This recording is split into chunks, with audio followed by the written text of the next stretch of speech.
Once upon a time there was a woman who had 3 daughters, 2 of whom were so unlucky that nothing ever succeeded with them. All their projects went wrong and all their hopes never happened.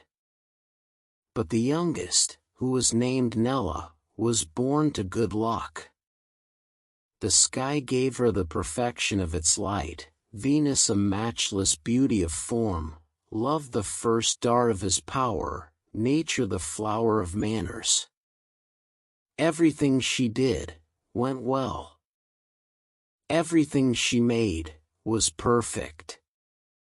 Every time she stood up to dance, she sat down with a huge applause. Her sisters and even her own mother were very jealous of her and wanted to have her killed.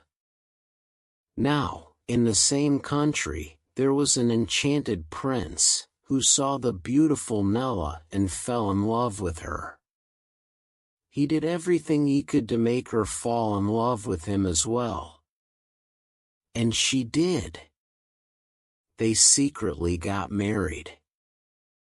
In order to enjoy each other's company without her mother or sisters knowing, because they would surely not approve, the enchanted prince made a crystal passage, which led from the royal palace directly into Nella's room. The prince also gave her a magical powder and said, "Every time you wish to feed me, like a sparrow, with a sight of your charming beauty, throw a little of this powder into the fire, and instantly I will come through the passage as quick as a bird, running along a crystal road to gaze upon your beautiful face." Every night the prince came through the crystal passage until at last the sisters, who were spying the actions of Nella, found out the secret, and laid a plan to put a stop to it. They went and broke the passage.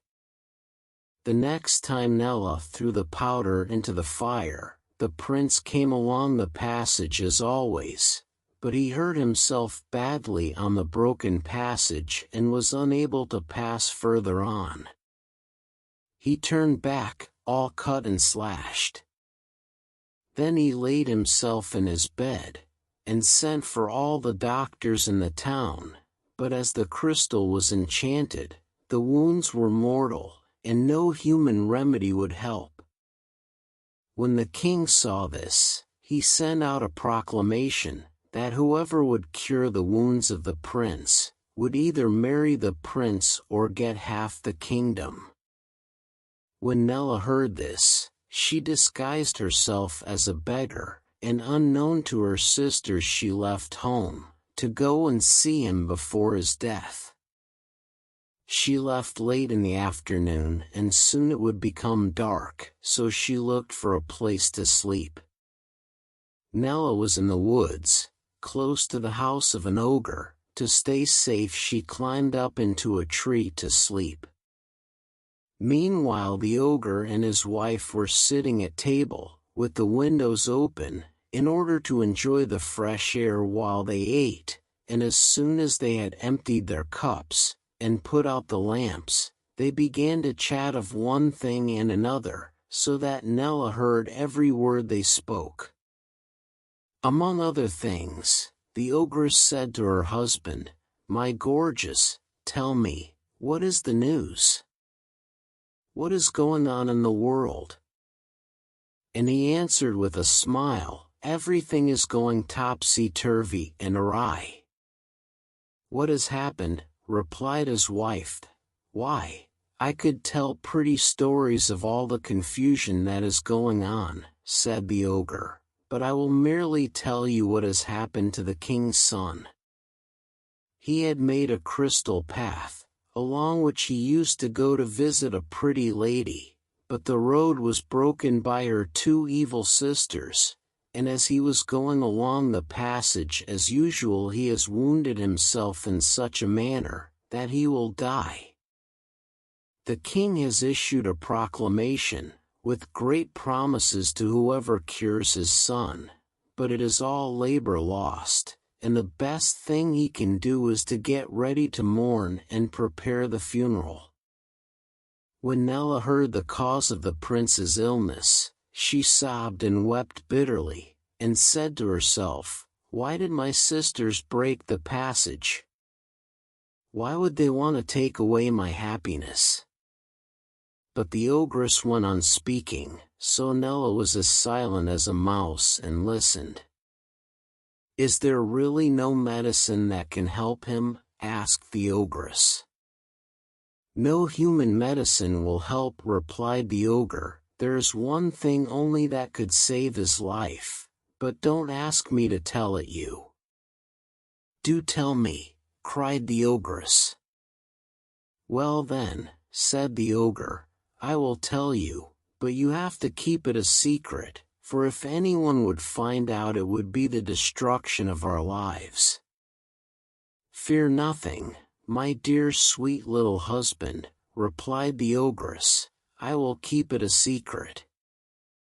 And so saying she put one hand upon the other and swore to it. "You must know then," said the ogre, "that there is nothing under the sky nor above the ground that can save the prince from the snares of death but our fat. If his wounds are anointed with this, he will be cured." Nella, who overheard everything, let them finish their chat, and then got down from the tree, and taking heart, she knocked at the ogre's door, crying, "Ah! I pray you for charity, alms, some sign of compassion. Have a little pity on a poor, miserable, wretched creature, who is banished by fate far from her own country and deprived of all human aid, who has been overtaken by night in this wood and is dying of cold and hunger." And crying, she went on knocking and knocking at the door.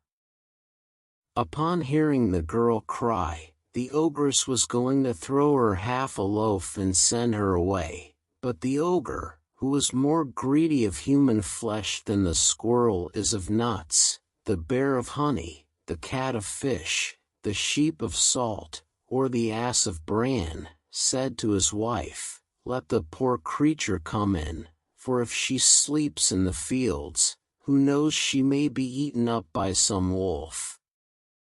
The ogress opened the door for Nella, with the ogre planning to eat her. But the ogre and ogress had drank quite a bit during their dinner and they quickly fell asleep. Nella took a knife from a cupboard and ended them both, then she put all the fat into a pail, and went straight to the king. Where presenting herself before the king she offered to cure the prince. At this the king was overjoyed, and led her to the room of his son.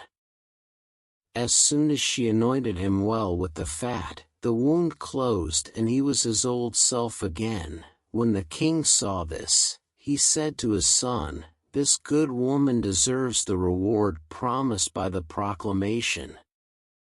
You will marry her." But the prince replied, "I will not. I am hopelessly in love already." Nella, hearing this, replied, "You will no longer love that girl when you hear who made you so sick. It was her sisters." "I know that my misfortune has been brought on me by her sisters," answered the prince, "and they shall repent it." "Then do you really love her?" said Nella, and the prince replied, "More than my own life." "Embrace me then," said Nella, "for I am the fire of your heart." But the prince didn't recognize Nella, because she was still disguised as a beggar. Nella called for a basin of clean water and washed her face, and as soon as the dirt was removed, the sun shone and the prince recognized her. They embraced and officially got married. Then he had her sisters thrown into an oven. Proving the truth of the old saying, no evil ever went without punishment,